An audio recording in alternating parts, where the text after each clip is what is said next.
ഉമ്മാനെല്ലാവരും സഹായിക്കണം. ഉമ്മാന്റെ വേദനയൊക്കെ കണ്ടുവെക്കാൻ പറ്റുന്നില്ല. ഉമ്മനെ പഠിത്തം കൈവിടും. നമ്മളെ ഉമ്മാനെല്ലാവരും സഹായിക്കണം. നമുക്ക് ഉമ്മയില്ലാതെ വേറെ ആരുമില്ല.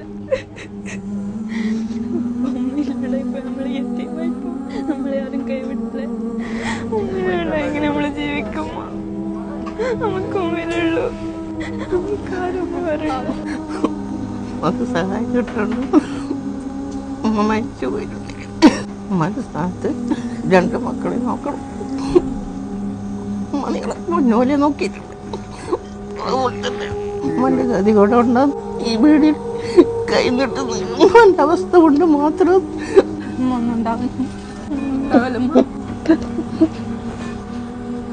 ഈ മാതാവ് മക്കളുടെ കൈപിടിച്ച് പറയുന്നത്, ഇതിനും എനിക്ക് സഹായം ലഭിച്ചില്ലെങ്കിൽ ഞാൻ അഥവാ മരണപ്പെട്ടു പോയാൽ എൻ്റെ മക്കൾ നന്നായി ജീവിക്കണം. മൂത്ത മകളോട് ഈ സഹോദരി പറയുന്നത്, ഇനി എൻ്റെ സ്ഥാനത്ത് നീയാണ് ഈ അനിയത്തിമാരെ ഞാൻ എൻ്റെ മക്കളെ നോക്കിയതുപോലെ നീ നോക്കി നല്ല രീതിയിൽ വളർത്തണം. ആ ഉമ്മയുടെ ഈ നൊമ്പരപ്പിക്കുന്ന വാക്കുകൾ നിങ്ങൾ ആരും കേൾക്കാതെ പോലെ പ്രിയപ്പെട്ടവർ പറ്റുന്ന സഹായങ്ങൾ ചെയ്ത് ഈ പ്രിയ സഹോദരിയെ ജീവിതത്തിലേക്ക് തിരിച്ചു കൊണ്ടുവരാനുള്ള ഒരു സാഹചര്യം ഉണ്ടാക്കി തരണമെന്ന്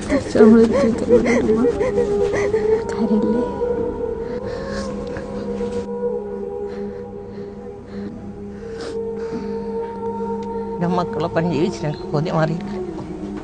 ഈ മക്കൾ വിതുമ്പിക്കൊണ്ട് നിങ്ങളോട് ചോദിക്കുന്നത്, ഞങ്ങളുടെ ഉമ്മയെ ജീവിതത്തിലേക്ക് തിരിച്ചു കൊണ്ടുവരാനുള്ള ഒരു സഹായം നൽകുമോ എന്നാണ്. 30 ലക്ഷത്തിന്റെ മുകളിൽ വളരെ എമർജൻസിയായി കണ്ടെത്തിയാൽ മാത്രമേ ഈ സഹോദരിയുടെ ജീവൻ രക്ഷിക്കാൻ നമുക്ക് സാധിക്കുള്ളൂ. അസ്സലാമു അലൈക്കും വറഹ്മത്തുള്ളാഹി. പ്രിയപ്പെട്ടവരെ, സലീം വാഫിയാണ്.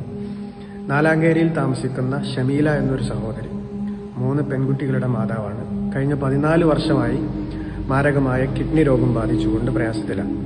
ഇപ്പോൾ ഉടനെ മാറ്റിവെക്കുകയല്ലാതെ മറ്റൊരു നിർവാഹമില്ലാത്തൊരു സിറ്റുവേഷനിലാണ്. വലിയ സാമ്പത്തിക ചെലവുണ്ട്. 35 ലക്ഷത്തോളം രൂപ അതിന് ചെലവുണ്ട്.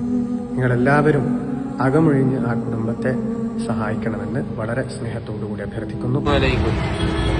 മട്ടന്നൂർ നാലാങ്കേരിയിൽ താമസിക്കുന്ന ഷമീല എന്ന സഹോദരിയുടെ വീഡിയോ ആണ് നിങ്ങൾ കണ്ടുകൊണ്ടിരിക്കുന്നത്. ഈ സഹോദരിയെ സഹായിക്കേണ്ടത് നാം ഓരോരുത്തരുടെയും ബാധ്യതയാണ്. അസ്സലാമു അലൈക്കും വറഹ്മത്തുള്ളാഹി വബറകാതുഹു. ആദരണീയരായ സഹോദരങ്ങളെ, സഹോദരിമാരെ, കണ്ണൂർ ജില്ലയിലെ മട്ടന്നൂരിനടുത്ത് പ്രദേശമാണ് നാലാങ്കേരി. നാലാങ്കേരി മഹല്ല് പരിധിയിൽ താമസിക്കുന്ന ഷമീല എന്ന സഹോദരി 14 വർഷമായി വൃക്ക തകരാറിലായിട്ട് ഡയാലിസ് ചെയ്തുകൊണ്ടിരിക്കുകയാണ്. ഇപ്പോൾ ആ സഹോദരിയുടെ ജീവൻ അപകടത്തിലായിരിക്കുകയാണ്. അസ്സലാമു അലൈക്കും വറഹ്മത്തുള്ളാഹി. സംസാരിക്കുന്നത് മുഹമ്മദ് അമീർ റഹ്മാനി, നിലാമുറ്റം ജുമഅത്ത് പള്ളി ഖത്തീബാണ്. നാലാങ്കേരി